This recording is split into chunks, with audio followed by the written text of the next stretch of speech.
again, I need to actually correct the point that it's not government responsibility to deal with corruption, because you will understand that government as government cannot be corrupt unless there are people who are involved, which involve the public itself, which involves private sector.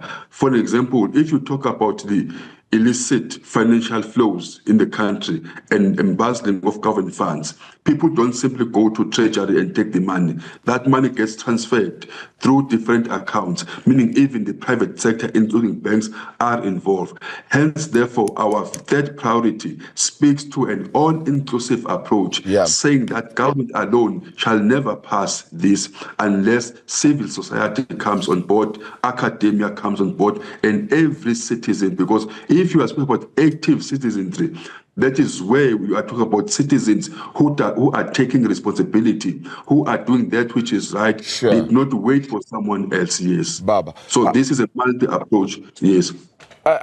Look, I'm still struggling perhaps a little bit with the idea of it not being government's responsibility necessarily to deal with corruption when we've got so many corruption trials happening, so many of those issues. But let me go to this because I have run out of time. I'm not saying that. Allow me. I'm not saying that.